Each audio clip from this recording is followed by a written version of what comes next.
For many years now, Russ and Craig have had many wide-ranging conversations with folks from all over the gaming world. This is one of those conversations. D6G, the Lost Chapter.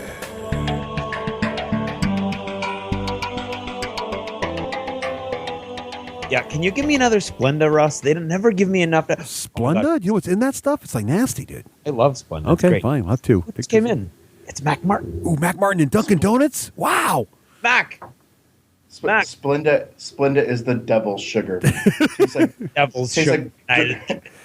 Oh, he's just tastes like dirt that's been slept on by a hobo. So Mac, welcome to Dunks. Hey, what do you like to get at Dunkin' Donuts? What's your favorite snack? Apple fritters. Ooh, good choice. Fritters are the best. Fritters are the best. You know, they're easy to make too. And you get to pretend you're eating fruit, so it's healthy. Exactly right. That's why I like the apple cinnamon donut. It's the same sort of thing. I'm eating apples in a donut. Self down, Mac. Have an apple fritter and let's chat. We just came back from Adepticon, actually. You guys are so lucky. Yeah, well, some of us have our priorities straight, Russ. Family. So some of us, it's a work thing. I know. I was out of town on a family vacation, but you guys had a blast, and I want to hear all about it. Tell me. How was it this year? How was it different? What's the cool stuff? What's the new hotness? Tell me. Go. Well, I'll start by saying the weather was ridiculous. Oh yeah. Yeah. It delayed my flight 2 hours, and it delayed my girlfriend's flight by like 6 hours. Yeah, it was pretty crazy. This year's Adepticon will be known as the one where there was flooding pretty much everywhere. By the time we got there on Thursday, the flooding in the you remember where Target is, Russ? Target is yes. The Westin where Adepticon is located is an awesome location because it's off by itself a little bit, but it actually shares a parking lot with a really good movie theater, a really big mall with a good food court that in many conventions, let's say like TempleCon and some of these smaller local conventions, food can be an issue. Mm-hmm. You're well within walking distance of a whole food court over at the mall, and there's Target nearby also. So and then much nicer. It's a really interesting mall because around the periphery of this giant parking lot are much nicer restaurants also. So all kinds of options all the way. But you could tell by the silt in the parking lot at Target, Russ, that parking lot had been underwater before we got there. So it was pretty crazy. Every year at Adepticon, though, the weather is insane. For some reason, it's either a freak heat wave or it's just so cold, the water is freezing in the air, and you're just kind of like walking through knives. Mm-hmm.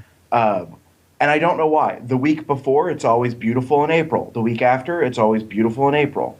Huh. But at Adepticon, for some reason, Hank, I think, has a weather machine, and he's actually a supervillain, and he's not telling That wouldn't anyone. surprise me, actually. No, it wouldn't surprise me either. The soft-spoken, mild-mannered supervillain. Right. And So we got there on Thursday, and it was pouring and flooding, and then it was snowing on Friday. Or Saturday. I think it was it Saturday? It was Saturday that it was snowing and sleeting. So the weather was intriguing and was really a big impact. In fact, Hank was very concerned because a lot of his volunteers were calling in saying they weren't going to be able to make it. Oh wow! Because of flooding basements and things like that. So there was a behind-the-scenes scramble with the Adepticon Council and the guys that are in charge and the guys that run this, because it's all volunteers that run every one of these events. Mm-hmm. And there was a very real danger that some of these events weren't going to have anybody that was going to run them. So, and a lot of effort. I mean, you guys, the listeners, know how much time and effort goes into the board game night, where we spend about a month in advance. We're collecting these games and having with the help of all of our partners. And you've got people who go through. They spend a year building a table just for their little their Adepticon event, and that's one of the many cool things about Adepticon is there's events in the hallways. There's demos being played in tiny little ballrooms and little conference rooms. And there are like there are teams of guys who go all out for like the 40K and the fantasy and the War Machine tournaments, and they just like and Malifaux too. But yeah, there's those tables you're talking about are not small. Like, they need trucks to transport them. Yeah, absolutely. And so because of the weather, there was a great concern that a lot of that, which is one of the many things I think that makes Adepticon so special and unique, there was a very real danger that wasn't going to happen. But they were able to pull it together. And I think because the rain had ended just before we got there, for the most part, for the real torrential downpours, I think the worst had already happened. And so everybody, or enough people, were able to come in that I don't think there was any serious lack of coverage for all the different things. And so if there was, I didn't notice. Yeah, I didn't notice either. They really picked up the slack and did a knockout job. Good dedication there from the volunteer crew. It's huge dedication. And it's a very interesting to me. I had noticed this all weekend long, but I hadn't consciously processed it until the end at the big awards, the 40K award ceremony at the very end on Sunday night. Everything seemed to be a little more laid back, a little more relaxed. Everybody seemed to be having a little more fun and a little more, there was a little more time. And I think that they added that Thursday so that now it's 4 days long, theoretically. If you're in the big 40K tournaments, you have to be there on Thursday. But other than that, there wasn't really a lot going on. For most of us who showed up on Thursday, we were like, okay. And for instance, I went and saw G.I. Joe. But oh, I'm sorry. Oh, no, I didn't mind at all. It was exactly what I was anticipating when I put my $10 down. And it was well worth the little sign that said, we are experiencing temporary power outages due to flooding in the region. So I really thought it was the end of the world, and I was going to, go down into the Armageddon watching G.I. Joe. So,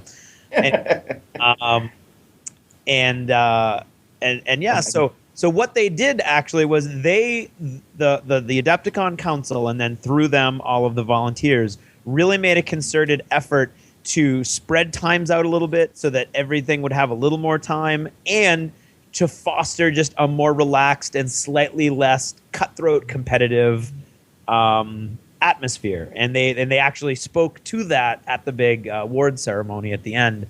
And I thought that was very intriguing, because I had noticed that things seemed to be a little more relaxed, which is great for me. I mean, when I go to Adepticon, I really don't go into the 40K room, which is a giant, enormous ballroom that's like twice the size of your average prom or bigger.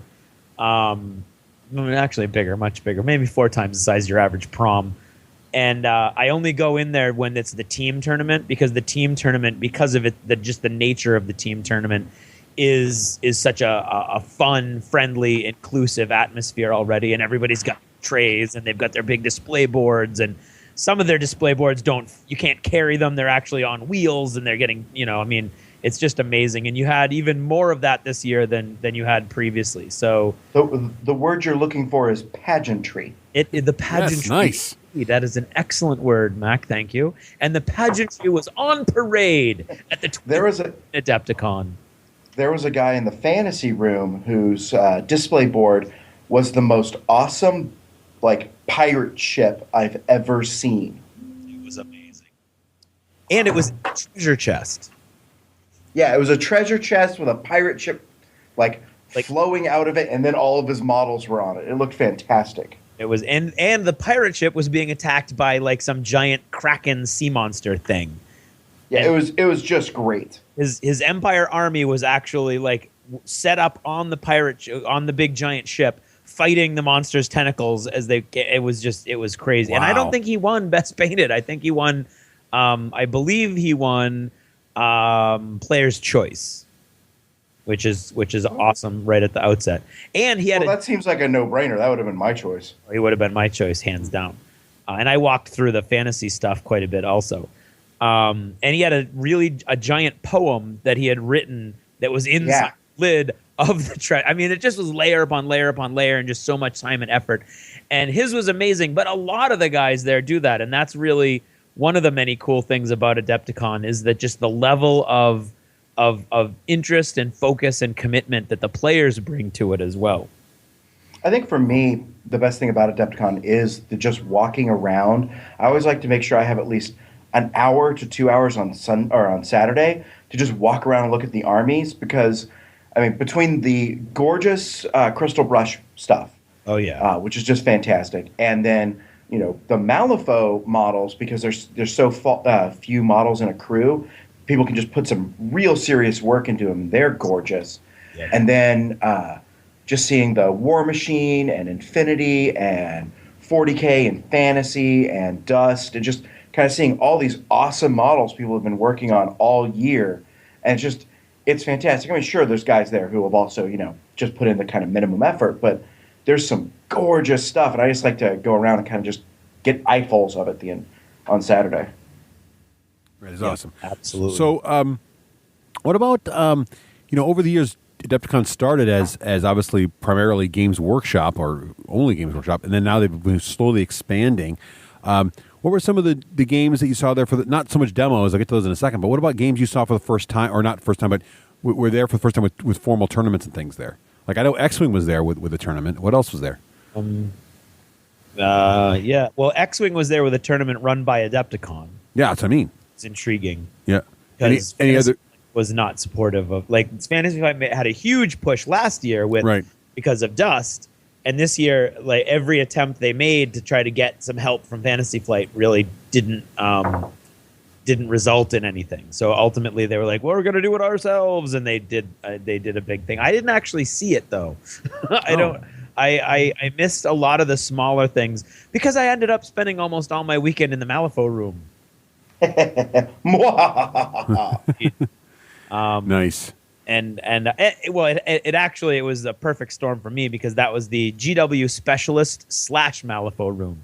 So that's where the Epic was, and Battlefleet Gothic and War Master and a bunch of the oldies but goodies that I like to watch, and I like to see the models on the board, and so that's where that was. And then all of my friends were doing the Malifaux stuff, so I got to watch them. And Malifaux, no matter how much it hurts my head to play, I have always loved watching it played, especially by people who play it well, because it really does tell a story as each game unfolds. So I spent to tell you the truth, Russ, and I kept thinking about you. Yeah. This is one of the many things. I won't blame this on you because I think it was a fine thing for me, but I did not once even step foot in the Privateer press room. Really? Yeah. Like you brought me in there last year because you were like, you got to see the Gargantuans. And I was like, oh yeah, cool. I went just to look at the Colossals. Yeah, how'd they look? Fantastic. I mean, people have really put some work into them and had some gorgeous big minis on the table. It was pretty impressive. Yeah, they've been out long enough now where you can see some crazy conversions with them too now. Yeah, and I mean, at what point do we quit calling them miniatures? Right. That's a point. I know, right? So, well, that's awesome. So there was there any? For me, oh, go ahead, Max. Sorry. Oh, I was going to say for me, having the Malifaux room, which is where I spent a lot of my time, split with the Games Workshop Specialist was great because one of the things I love to see is Battlefleet Gothic. I've played it a few times and it's a good game, but I just don't, it's how it is. You only have so many games in your repertoire that you can really play seriously. Right. But I love watching Battlefleet Gothic get played. There's just something about watching what to me actually looks like the heads-up display from a starship kind of flowing around and happening. Yeah. I love it. It is a cool-looking game. And those guys, talk about guys who love what they do and put a lot of time and effort into their tables and stuff. Some of the tables were like, okay, they're in a tournament, so they brought out everything they can, but you could tell the tables that they had put their their time and effort into, and they look really cool. So that was neat. I don't know, I didn't see a lot of Mantic stuff. I didn't the Flames of War. The Flames of War probably beats everybody else for how many cool tables they have. Oh, really? And they go full historical. It's beautiful. Oh, nice. The Flames of War room is it looks like a whole bunch of sand tables, and you're seeing generals push their guys around little queues, and intriguingly enough, War of the Ring had a bunch of really cool tables set up too, which I've never yet seen. made ever anywhere. But I've seen some really cool tables that were built for it. Nice. Lord of the Ring, War of the Rings is one of those odd ones because a lot of the guys who play historicals also like Lord of the Rings, War of the Rings. The system themselves are fantastic. I actually quite enjoy the game, but they just for some reason haven't taken off as like a competitive game. But there's a lot of guys who play them. You just got to go online to find them, or put a flyer up in your store and that sort of thing. They're surprisingly popular. Yeah, for what you see in the store, what you'd expect. Right. No, we love when they first came, when the Lord of the Rings games first came out. We loved them. I had a huge army and did a whole thing when I worked actually before Workshop, and then when I worked for Games Workshop, I did it for them also. But I had it all built ahead of time. A big giant Gates of Minas Tirith terrain thing that I just then I used to do big giant events. I did it at DACA, and then I did it for Games Workshop, and I loved that system. I just haven't seen the War of the Ring actually ever played, but they had tables for it. They actually had a table that the table was a giant tavern. Oh, nice. And it didn't have but it had all the walls, and it had the stabling, and it had every detail down to books that people had laid on the bar. Was it the Prancing Pony? I don't think it was the Prancing Pony. I think it might have something Bargeman. I don't remember the name of it. Did they have the tower, like Sauron's tower table there? Yes, yep. Love that table. Yeah, so that's a cool room to be in too. Yeah. So I always walk by there because as much as I don't really feel the urge to play Flames of War anymore, I still like looking at it and watching it because it's a very cool looking game on the table. Well, did you hear that Flames of War, the Battlefront has gotten the distribution rights for Dust? I know, that's exciting. That's really exciting. And that was good news to us. It is good news. Yeah, I think the guys from Battlefront are going to do great with it. I can't wait to see what happens with that. I'm looking forward to it. Fourth faction. Fingers crossed, fourth faction. Let's go. So there wasn't any Dust Warfare, though, at Adepticon this year, then? Zero Dust Warfare. Oh, that's a shame. I saw it being played in the halls. Oh, that's good. That's good. That's awesome, actually. But there was not an organized event this year. All right. What about? I think FFG wasn't able to make it out. I'm not privy to any of that, but they weren't there in force like they were last year. Are you still there? Oh yeah, yep. We're here. Oh, my computer did something weird there. Like they weren't out in force like we were last year. So I think the guys at Adepticon really wanted to support as much as they could, and they chose X-Wing, which is a great choice because X-Wing's a great game. But there wasn't any organized Dust this year, unfortunately. It's easier to transport X-Wing. It is. It's a good game though. That's an awesome game. Now, what about we mentioned Dust already. That was a big demo last year. We saw a Zombie Side being demoed last year. For one of the first times. Any new hotness being demoed? Anything? What was sort of the buzz? Last year a lot of Dust got sold. Was there any buzz going around about a big hot game or something people were demoing? You got to go check that demo out. It's amazing.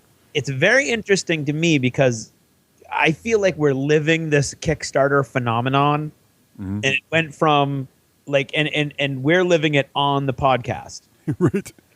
I feel like we went from Kickstarter, what the heck is that, to wow, we're getting a lot of shout outs for Kickstarters, to Kickstarter, I don't know, I think it might be a flash in the pan, to I don't know, there might be something that is Kickstarter, to in my case, holy crap, I'm in the middle of a Kickstarter, to holy crap, I've got like $1,000 pledged on multiple Kickstarter. So I mean, and I think if I think about it and I look at the different demos that were going on at Adepticon, almost all of them were for games currently on Kickstarter. Oh, really? So it wasn't like, here's our new game. It was more like for instance, I mean, the big one that you pretty much forced me to go play, not that I'm complaining, was the Robotech one. Yeah, Robotech. So tell us about it. Yeah, and that was, I mean, they had a really cool table, and they had their models all done up and all painted really nicely, and they were doing they did it right. They had a really nice couple of guys, which I think are the main guys there. Mm-hmm. But they sometimes a demo can go wrong, horribly wrong. But they had the guys there were really friendly and intelligent and explained things very clearly. Didn't have you have a whole game. They basically let you play 2 full turns back and forth to kind of get an idea of what the game was going to be with 1 unit each, and gave you a couple of the different tactical options, explained stuff. But then, like in a real game, you would do A, B, and C. But right here, we're just going to say you do one of these. Right. And And it was a neat game. I think it's going to be a fast-paced game. I think it's going to be a game where you're going to cover a lot of the ground on the table. Which fits for the theme. Yeah, exactly. From what I gathered, the bad guys are going to have that almost kind of a Tyranid feel as far as overwhelming numbers swarming goes. Yeah, that goes with the theme too. Yeah, I believe they every time you kill them, there's a chance they come back on the table edge, and they generally outnumber you anyway. So yeah, I mean, and I've spoke about this on multiple occasions to multiple people. I don't know if we've brought it up on the podcast yet.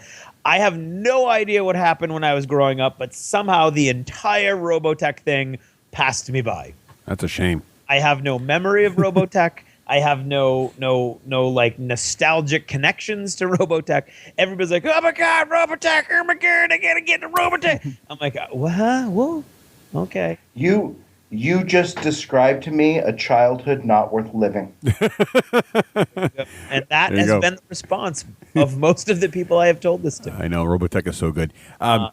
The added bonus for the Robotech stuff, because I think the scale's right. So, Craig, how tall are the models since you've seen them in person now? See, Mac, you're going to have to push me off this, because I'll talk about Robotech the rest of this episode now. I'm with you. I'll talk about Robotech the rest of the time, too. Or Mac, maybe you know this. So, if you guys know the Battletech miniatures, are the Robotech miniatures about the same size as the Battletech miniatures?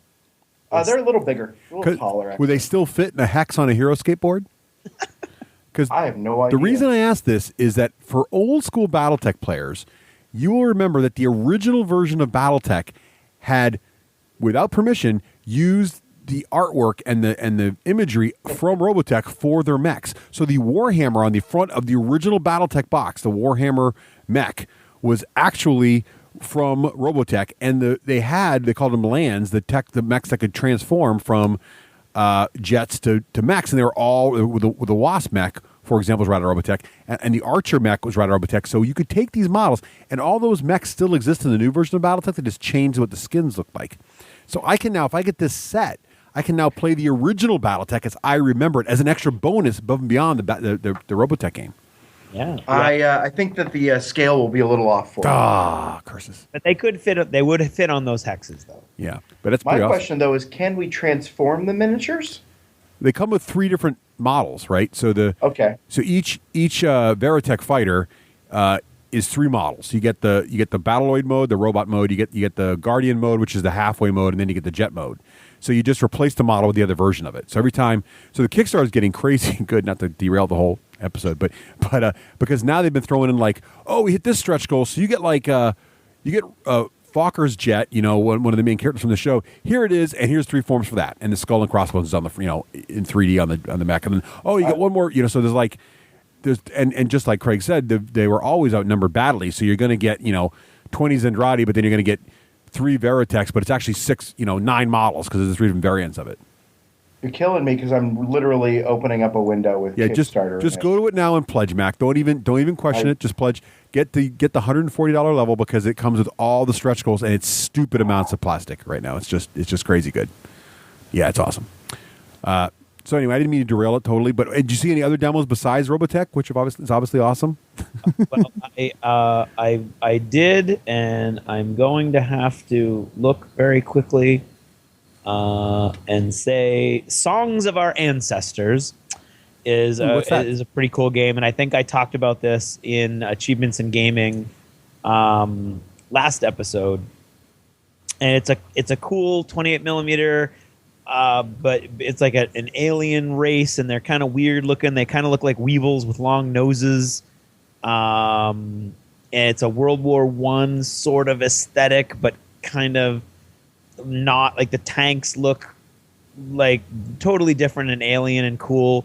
And the game was pretty standard for most of it. I mean, interesting and fun, but nothing really like too difficult to wrap your brain around. But what the one cool thing was, basically every time you activate a model, you roll 3 dice, and you're looking for 4 pluses to get an activation. But if you get any doubles, your entire turn is over.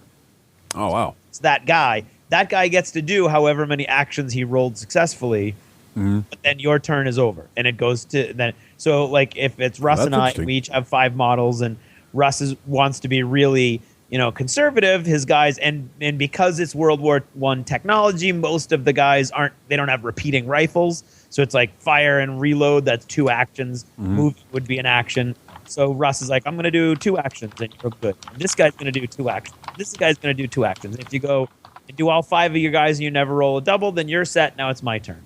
And I'm like, crap, I'm in a bad situation. I'm going to roll 3 dice on this guy. And I rolled 3 dice, and I rolled 2 doubles. That guy gets to do whatever, and then my whole turn is done. And now it's Russ's turn again to cycle with his guys. So it really had, rather than like a standard you go, I go, it had much more of a like hectic, real-life melee kind of back and forth. It was really intriguing. Nice. Did you buy in? I did not buy in, no. The aesthetic wasn't really for me. It was kind of cartoony. You know what it reminded me of was Wizards, that old cartoon. Oh, yes. Yeah, it was really wacky, weird looking. And there were all kinds of like, and again, the demo was, these royalists with their stuck tank, and I was the partisans who were sneaking up on them, and the board looked beautiful. And Adon, one of our long time listeners, was actually working the booth for the guy who was a apprentice. Nice. And he showed. Then he was like showing me all, and they had a case of all the different factions and everything. But the thing is, they all look, like little weebles with their big long noses. And so if you're not into that aesthetic, then it's kind of like, it looks neat, and I can really appreciate it. And the paint jobs were awesome, and the detail on the models were really cool, and their little boots and their little uniforms and their little guns. And I really, really, really did. I was intrigued by that initiative system, but it wasn't really. It wasn't really kind of calling out to me. Yeah. Mac? Did you see any new hotness there? Besides X-Wing, which isn't really new hotness, but it is nice. I finally got to goof off with some of that stuff. But there's a group that is, or I shouldn't say group. Is it WizKids? Is it? Someone's doing a Star Trek game. Is that WizKids? That's what I was going to ask about. Attack Wing. Did anybody see Attack Wing? Attack Wing it's basically X-Wing's mechanics Yeah. brought to, changed a little bit to make sense for it, but brought to Star Trek. Star Trek. And they had giant full-size models there. Like, they had them on the giant, 2-foot tall plastic acrylic bars, and you were playing, giant scale with hobby model kits from the model store. Oh, wow. That's awesome. So how was it? Yeah. Did you guys get to play it?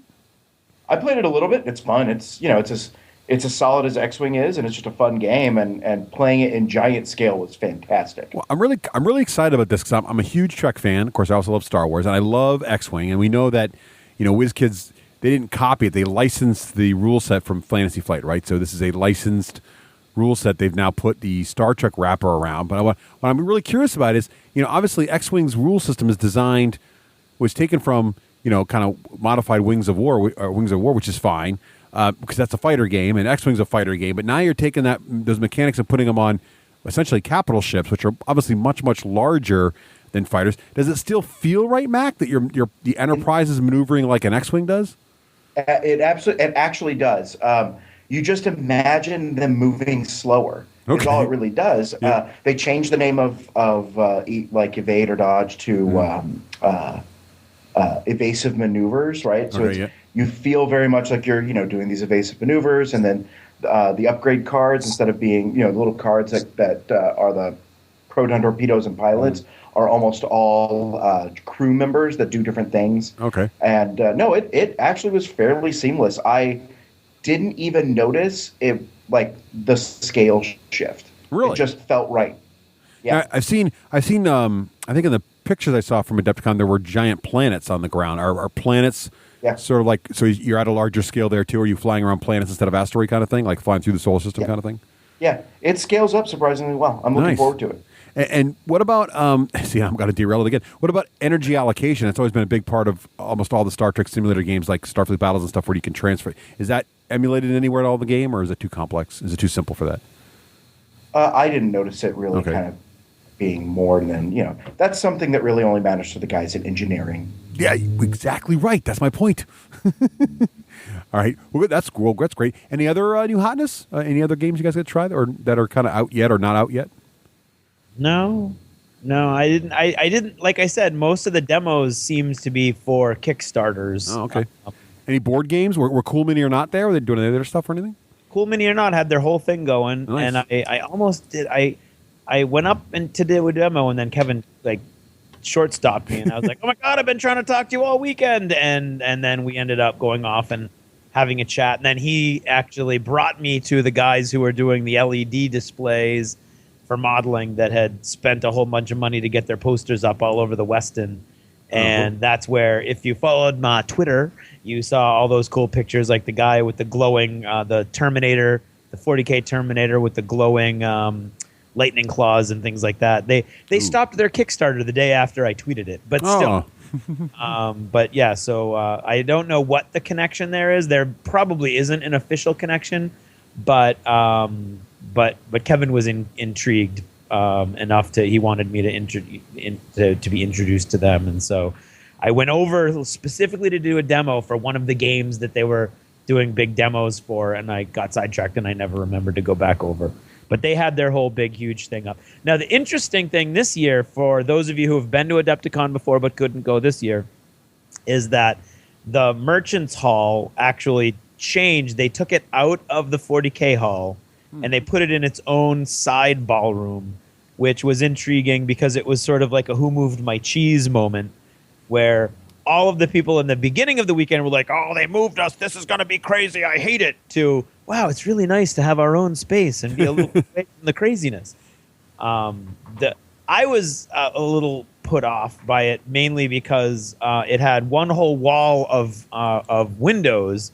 So you had, even when it was cloudy, you had nice light coming through there, but it was all from one side. So if you were looking at somebody and they were, with their back to the window, all you could see was a silhouette. So it was getting kind of creepy, and you couldn't really see some of the stuff. The lighting in the room itself, I thought, was really kind of weak, but it was nice to have that sort of like in its own space, out of the way. And so, but it was cramped. It was much more cramped than it normally is. So there was that. Well, I want to ask Mack this question because Craig, you're biased. So, Mack, did you see this new hotness called WWX Wild West Exodus? I got a chance to take a glimpse at it. Unfortunately, they had a few of the models there, but they were doing their demos with what I thought was really cool. Is they did a kind of a cutout, an acrylic cutout for the demos, so that they could, easy to move and that sort of thing. So I thought it was pretty cool, but I didn't actually get a chance to spend any time with it. So, Craig, did you hang out at the Wild West Exodus booth at all?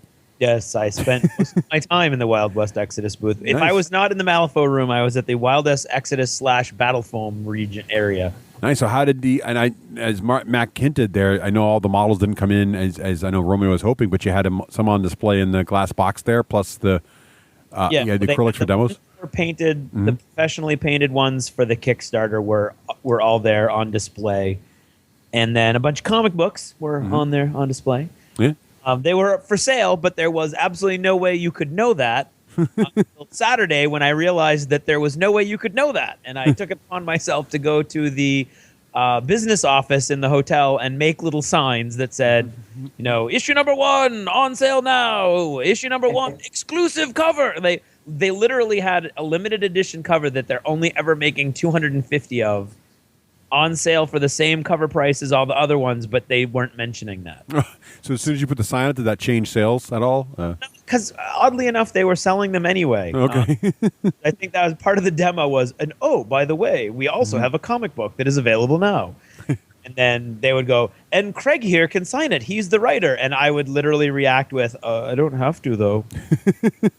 Nice. I don't want to ruin your comic book. Well, I know you're going to, obviously, you're involved in the project, but I'm just curious, were you happy with the reactions the players reacted? Because the first time people are really getting to play with the rules and getting your reaction to your comic in person, how did that all go? Rules are still in beta, and there was a couple wacky things with what they did was they tried to make it really cool looking. So they had mock-ups of all of the cards for each model, but there were some data points that were off on the models that were like, I know what the models are supposed to have because I've been writing, the stories about them now for almost a year. And so I'm watching, and Walks Looking is Sitting Bull's daughter, and she's this kick-ass hand-to-hand monster who's got 2 little, Native American sort of like they're kind of like short swords, but they're kind of like machetes. And she's just brutal. And I'm watching her like run up and then get killed. Oh, and then the next demo I watch is like run up and then get killed. I'm like, what's going on with Walk's looking? Oh, she's only got one attack. It's ridiculous. I'm like, no, she can't have only one attack. I look at the card. I'm like, no, this isn't right. She's got like 2 attacks and she's got 2 weapons, so she should have 4 attacks. And they're like, oh my god, she's supposed to have 4 attacks. And then then it was like, oh yeah, she's good. And I'm like, and you're like telling everybody she can't be seen farther than 12 inches away, right? Because she can blur men's vision and. Right.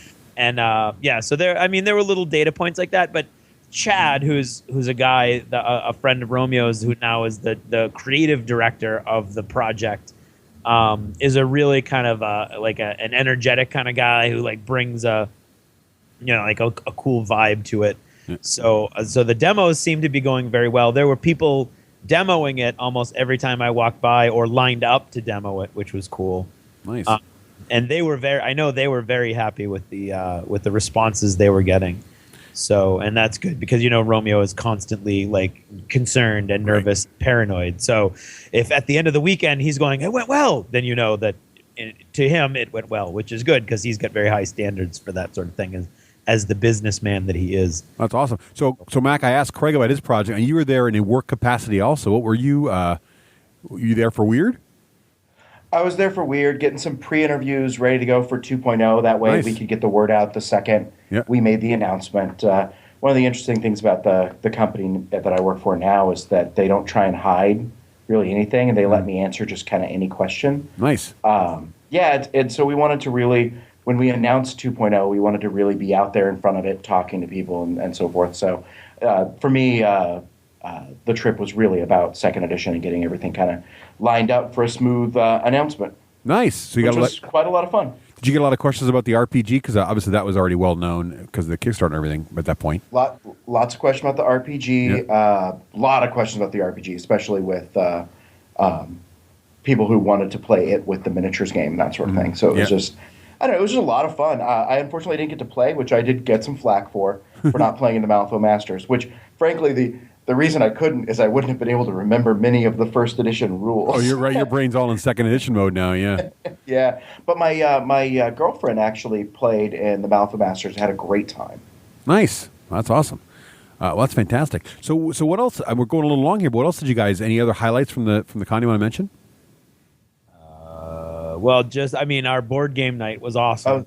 I was going to say, I played some fun games with the board game night. Nice. Mac was there again this year with the board game. Actually, Mac, you brought another game that you guys are going to... Is that the goal for a Gen Con release for that also? I don't know. That's our super secret game, and I brought it just to play test with some of the people at your... That's awesome. At your board game night, yeah. I wanted to play that, and you know how that night goes, Russ. It's just crazy. Yeah. And the next thing you know, you're looking up, and Mac's like, "I gotta go, bye." I was like, "No, I didn't get a chance to demo game." It was literally our office prototype. Wow! I just brought it with me. Although I was bummed that I didn't get to play Hex. Oh, that's a good game. Yeah, that's fun. So that I did. So nice. Is this the card? Can you talk about that game at all, Mac, or is it too super secret? It's not that it's that super secret. I mean, we do want to keep it hush hush a little bit, but mainly I'm not the designer for it. I literally just brought it with me because it's a really fun game, and the bosses wanted me to bring something special. Nice for the board game night. Well, that's nice. I would rather not talk about it because I'm not the designer. We'll and I don't want to steal his thunder. That's his. Cool. It's his baby. He gets to talk about it. Nice. Well, maybe we'll have him on the show. That'd be great. Well, it's awesome. So, anything else? I just had a blast. Oh, good. Well, Mac, thank you so much for taking the time to join us here on the Lost Chapters, and we'll have you on the main show shortly. You know, you hinted at version 2. We're going to get you on here and grill you all about all the hotness that is version 2 coming in a week or so. Fantastic. Awesome.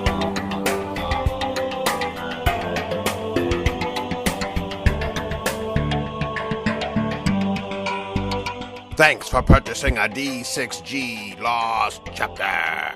Supporting the show helps it grow.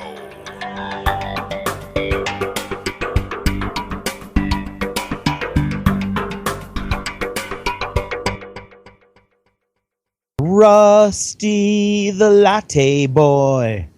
What? Okay. Well, you're lucky I didn't sing the rest of it.